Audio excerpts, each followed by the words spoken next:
Alors, le petit inconvénient du reset, je vais en refaire un ici juste pour vous montrer, c'est que on a à chaque fois, on remet tout à zéro, c'est-à-dire qu'il n'y a pas de mémoire sur le prix utilisé du kilowattheure. Alors un petit commentaire sur le prix, il a surtout un intérêt indicatif, c'est-à-dire que il est intéressant pour avoir une idée de ce qu'on consomme par exemple un cycle de machine à laver, de lave-linge. Ceci dit, une fois qu'on a les kilowattheures, et ça c'est quelque chose qu'on apprend avec le défi, c'est on peut avec les kilowattheures assez vite calculer son prix. Mais ceci dit, l'option existant sur le wattmètre, on peut l'utiliser. La première étape pour régler le wattmètre quand on l'a lancé, c'est de. Alors on n'est pas obligé de le brancher, hein, il y a une petite batterie interne qui permet de le faire sans que ce soit branché sur une prise. Mais en tout cas, le réglage se fait en indiquant, en choisissant d'abord la monnaie. Donc pour régler le coût, on va sur le bouton Cost qui est ici, on reste appuyé quelques secondes.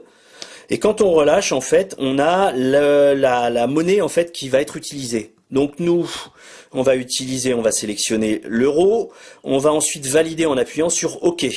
Ensuite, on nous demande de sélectionner le tarif. Et vous verrez qu'il y a le soit dual tarif, soit tarif 1. Le dual tarif, il est réservé à ceux qui ont un double tarif, mais on n'a qu'une option horaire, je reviendrai dessus sur une prochaine vidéo. Pour simplifier, en fait, l'idée c'est plutôt, dans la majeure partie des cas, de sélectionner un tarif unique, et on va prendre donc un tarif simple en fait pour faire les évaluations de coûts. Donc on valide le tarif. Ensuite, on nous demande de choisir le prix. On peut faire défiler donc le prix. Le prix étant de 15 centimes, on va aller régler le prix. Donc là, on est bien sur des euros. Donc là, on n'est pas à 1 euro, on n'y est pas encore en tout cas. On règle le tarif. On sélectionne les différentes lignes avec le bouton 7 et ensuite on règle l'appareil pour aller à 15 centimes. Donc là, on met 0 euros. On passe à la ligne suivante. Le 1 du 15 centimes, on passe à la ligne suivante, tout ça peut être modifié bien sûr, et une fois qu'on a choisi son prix correctement, on valide.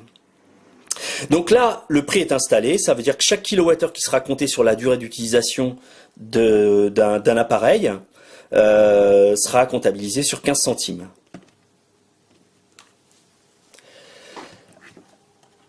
Voilà. Et vous aurez ici, en fonction des kilowattheures, le coût en euros qui s'affichera.